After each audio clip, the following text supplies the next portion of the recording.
Hi. Try not to fall down there. Sorry, there's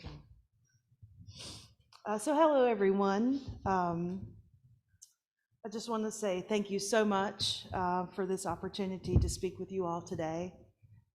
It's an honor to be included in your speaking series on healing. Thanks also to Lindsay for making all this come together for me and for y'all. And thank you all for the incredible welcome that y'all have all extended to me and to our guests, my guests today, my family especially. So my name is Emily, and I am a long-term resident of the High Country. I started volunteering with Free Mom Hugs around 2018, 2019. I found the group online through social media, which is both a curse and a blessing, I suppose, these days. But it was a blessing to me because I found a community of like-minded adults that were doing this work. I went to a couple events in other parts of the state and met with other groups. The Raleigh area group and the Greenville, North Carolina group were really instrumental in state leadership at that time, and realized that the High Country did not have this this message that was so important. And so in 2020, I decided to organize a High Country chapter. And we got started in January of 2020 for hugging. Just in time for 6 feet of personal space, washing your hands while you sang Twinkle Twinkle Little Star twice, and face masks. It was just, the timing was just so great. But since then, we did persevere through the pandemic. We did a lot of virtual activities, and we did a lot of getting to know each other through our social media groups. And then as soon as the masks were lifted, we had our first event, and we've been going strong ever since. And the message that we bring is really very well received in this community, of which we're very grateful. The things that we have to say are not always so well received in the community. So the High Country, I'm particularly pleased to feel a warm welcome when we bring our message out. Again, like today with your beautiful smiling faces.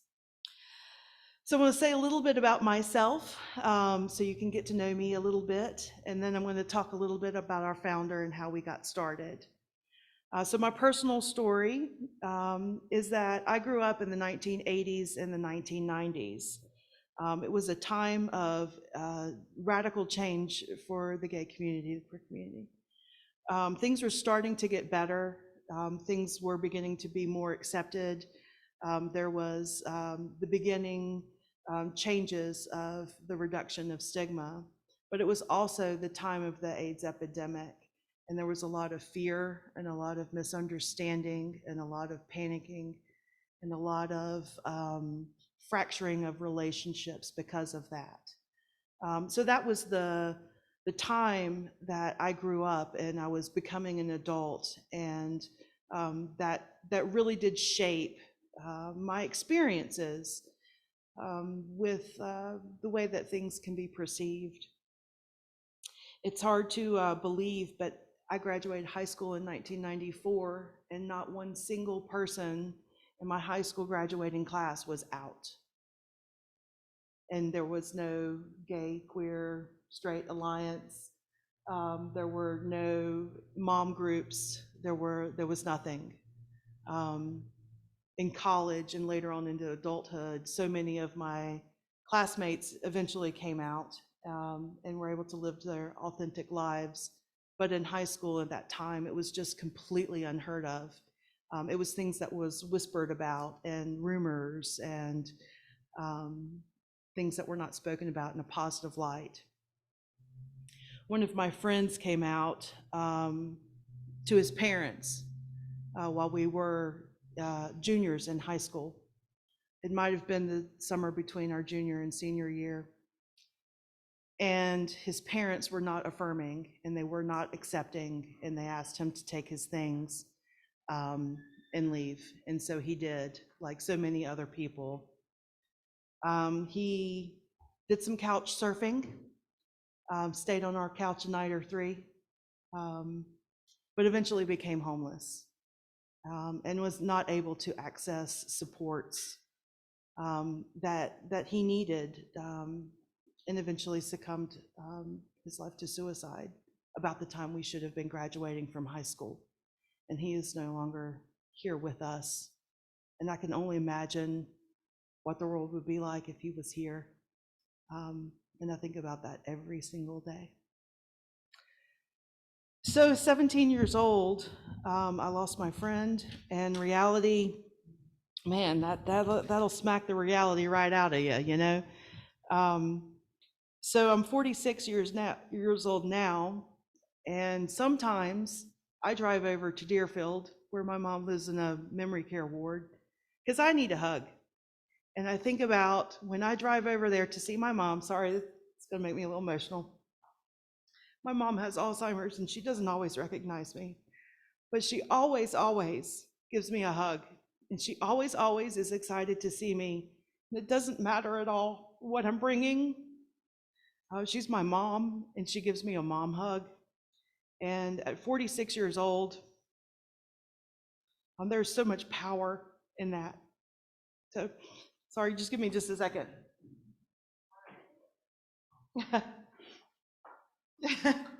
And this is my friend Amanda, who does these powerful hugs. I was not expecting to get emotional, and I did not come prepared, sorry for those tears. On a lighter note, my dad's a Baptist minister, retired, and so I have some street cred when we want to talk about the opportunity for change. And so I do have a little bit of that as well. So that's a little bit about me. Thanks, Dad. That's a little bit about me.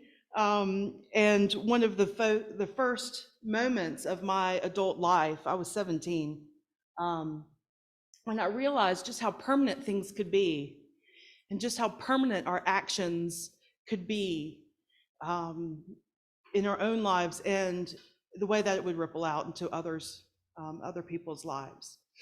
And so that moment, that memory, that thing that happened in my youth carries with me every day into my adulthood. And that's why I'm motivated to be a part of this important message, because there is no reason for that to ever happen. There's no reason for that to ever happen again. So that's a little bit about me. I'm going to talk a little bit about free mom hugs now and lighten up a little bit, I hope. So Free Mom Hugs. Free Mom Hugs is a nonprofit, non-religious, non-political foundation. We're an organization that has chapters in all 50 states. We have last year 14,000 individual events that we participated in, where we got together, sometimes 1 or 2 moms, sometimes 30 or 40 moms, and went out into the public and gave out this message 14,000 times just last year.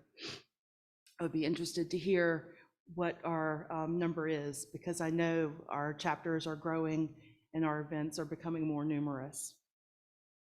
Our nonprofit was founded by a woman named Sarah Cunningham in Tulsa, Oklahoma. She's a woman about my age. She had a white bread, vanilla suburban life with her family and her work and her church community, very traditional, sociological little bubble that she lived in.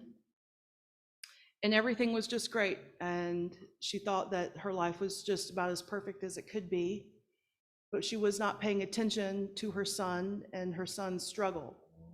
In about 2015, her son, Parker, came out to her as gay. It took her about 2 years to have the conversation that he kept trying to have with her. She would deflect or change the subject or leave the room even when he would try and talk to her about this, because this was something that was unfamiliar to her. She did not know any other moms with gay children, and this was certainly something that was a conflict with her traditional religious traditions, so to speak. But she knew in her heart that she loved her son and that she could not turn him away, and that she did not love him less or love him different because he came out to her as gay, and that she had to find the change in her own heart instead of asking for the change in his heart. And so she started looking for that change, and she found other moms that were in that situation, and she found an affirming faith community where she could participate fully and her son could participate fully, and her life grew instead of shrank, which was her fear. And that was a profound moment for her. And her son thrived. He was his authentic self. He got to be who he was, completely honest with his family. And he had the opportunity to be affirmed. And that helped him become a more well-adjusted human being and better able to share his gifts because he had that foundation of love at home. But it wasn't always happy. Sometimes her son would bring home friends, Thanksgivings or weekends at college, things like that. And they didn't have affirming relationships at home. And they didn't have a parent that told them that they loved them or allowed them to come on Christmas morning and be a part of the rest of the family. Or even just that they were allowed at home, but they were not allowed to be their authentic selves at home, which is more common than people realize. And she got to know her son's friends, and filled in sort of as the ersatz mom, and would have groups of them at Thanksgiving and birthdays, and even stood in once or twice as mother of the groom or mother of the bride when people were celebrating weddings and their family were not participating. And so that was a major shift in her life, in her perspective. She went to her first Pride with her son and wore a Free Mom Hugs button. And the very first hug that she gave was to a lady who said, "I've not hugged my mom in 4 years because I'm queer." And it changed her, and it made her light this fire in her heart that started this organization. And so now we have chapters in all 50 states. Within those states, we have area groups like the High Country that go to local events, and we're working on international initiatives now.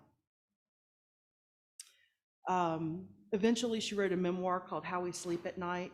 If you have an opportunity to read that book, it may be free on Amazon. I would encourage you to read that. That is her memoir, and that'll tell you more about the details of her life and how she came about to her change. So that's a little bit about our organization and how we got started, and a little bit about me. The other thing I would like to talk about is the mission statement of Free Mom Hugs. So we have a 3-point mission statement. Our mission is to educate, to promote visibility, and to facilitate conversations. And usually when I meet with groups like this, I spend some time on each one of those mission points. But today, since our focus is on healing, I'm going to choose to focus on the facilitating conversations as part of our mission statement. If you're interested in those other 2 points, there's gobs of information in the fellowship area we were earlier. There's brochures and things like that. If you have any questions later, obviously. So that last point, facilitating conversations. I tell my story about my friend Y'all all have a story about your friend. I tell my story. I tell Sarah Cunningham's story because stories like this are common. We all have something like that in our lives. When we talk about our stories, what we're doing is we're building a bridge, and everyone brings a little bit of the materials to build that bridge. And then when we've got a bridge, we've got something to stand on. And when we're standing on that bridge, we can have conversations. And that is where healing can really happen. Conversations, facilitating conversations. Sometimes things are hard to talk about. Sometimes things that have trauma or pain are particularly hard to talk about. And so our mission statement of facilitating conversations is really where our healing focus comes from. When you can have a conversation with someone, or if you can connect with someone on a small way or a large way, you can facilitate healing. And when you have the power of a hug added to that, it gets really powerful really quickly. So what I would like to do, for those who are consenting and able, no pressure, I'd like to do a little bit of an experiment here today. So if you would like to join, stand up, find someone near to you, and give them a hug. If you don't want to give a hug, give a handshake or a fist bump or something, but find someone and make a connection.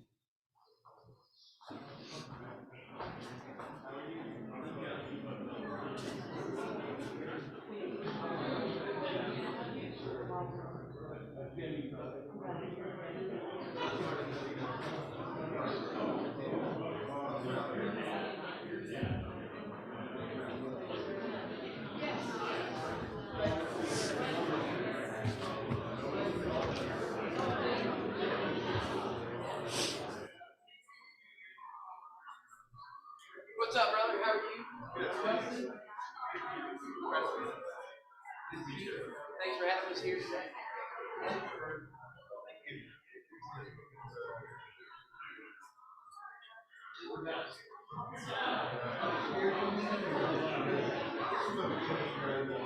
That's enough. I was like, I want a bird with a sword on it. I know about this bird with a sword. See, look at that. You have a bite?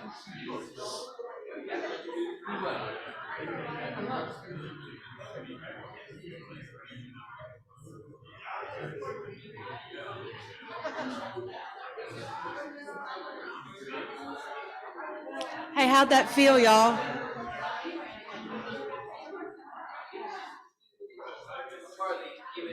Did you get a hug? He did, he got two. Did that feel pretty good, y'all?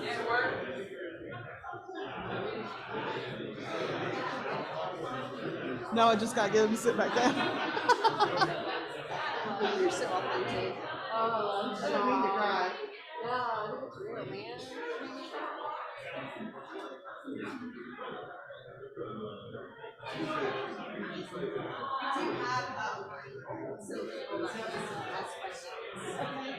Go be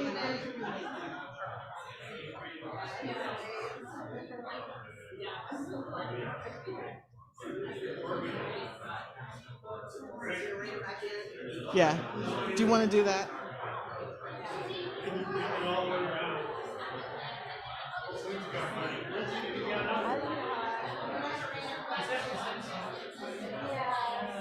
What a great experiment.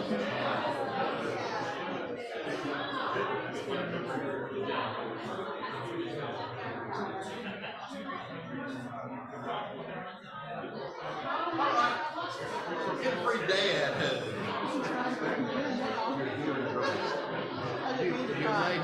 You may have to take charge of it. Yeah. Or get your worst thing to take charge. Yeah, we're getting it.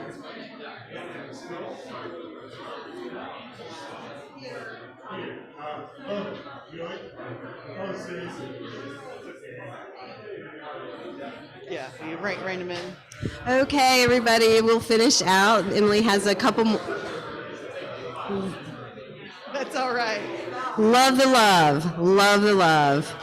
Emily's gonna finish this off, and then we'll have time for Q&A. And the offertory. I forgot to do the offertory, so don't leave before we do that.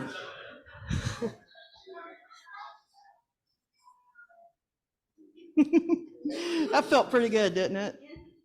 What I'd like to point out is that, are you smiling now? Is the person that you connected with smiling now? Don't you feel just a little lighter? That's what we do. That's free mom hugs right there. You've been to your first free mom hug event. Congratulations. So in conversations in both groups like today, and sometimes just one or two people talking, Free Mom Hugs seeks to connect with the queer community in particular to offer opportunities of healing. We also offer the opportunity for affirmation. We offer the opportunity also to have conversations with people about changing beliefs and changing attitudes. I will speak with this affirming and friendly conversation or fellowship today, but I will also speak with anyone who will have me, anyone that is open to considering the opportunity for change and healing. Free Mom Hugs wants to talk about healing relationships and also how to choose healthy boundaries for relationships that are not in a position to be affirmed. So obviously hugging is Free Mom Hugs jam. We wear these really tacky t-shirts, aren't they great? We go to pride events and other events. Sometimes it's me and my friend Amanda will go and have coffee at the student union, or we will wear our shirts and go window shopping on King Street and eat at Farm Cafe. And we're just wearing our shirts in public, and we always find someone that wants a hug or needs a hug or needs a moment of conversation or a moment of affirmation. Not one time have I ever put this shirt on and not been acknowledged of its message. I've always made a connection every time I have put it on, this or the buttons. Sometimes a hug is a quick thing. I've given tens of thousands of hugs that last a second, and not a word is said. Sometimes the person I'm hugging says, my mom is affirming, but I'm an ASU student and she lives in Raleigh. Thanks for being here today. I'm struggling with a paper. Sometimes nothing is said at all, but you know that there's pain and trauma that's being communicated, and your affirming moment of that touching moment is giving them just a little light in a dark day or in a dark week. Sometimes we get to become friends with the people we start hugging. One of my most dear friends I met at a Free Mom Hug event, at a Pride event, and she is now like the sister of my heart. We hugged once, and then we ran into each other later, and we started talking, and our hug turned into a conversation. Our conversation turned into a friendship. Our friendship turned into a sisterhood, and she is my family, and it started with a hug.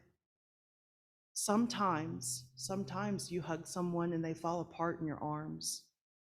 Their emotion is right there, and they need you so badly in that moment just to tell them that you love them and that they are worthy just the way that they are. That's also Free Mom Hugs. That is our message. That is our mission. That is all we do. We don't care if you're straight or queer. We don't care if you go to the Unitarian Universalist Church or to the temple or to no church at all. We don't care if you have an affirming parent or don't have an affirming parent. We don't care if you're 86 or 16 or 46. We don't care. We want to offer a hug and meet you wherever it is that you are, and offer you a moment of affirmation, just a moment of love. and that's Free Mom Hugs. So today we have chapters in all 50 states. We have tens of thousands of volunteers, but we always need more. Our High Country, Free Mom Hugs High Country chapter has about 200 members on its Facebook group, but we have just a small handful of people that show up to our events. We have a profound and important message, and this is an unabashed attempt to get any of y'all or all of y'all to please come and join us. You don't have to wear the tacky t-shirt. I'll give you a tacky button. If that's more your style, it doesn't matter. It doesn't matter if you've given birth. It doesn't matter if your children are at home. It doesn't matter if they're in college or deceased or overseas or wherever. It doesn't matter if your children are four-legged or two-legged. If you have a heart and find this message resonates with you, and that's something that you feel that you would like to join us in sharing, we would really, really love to have you.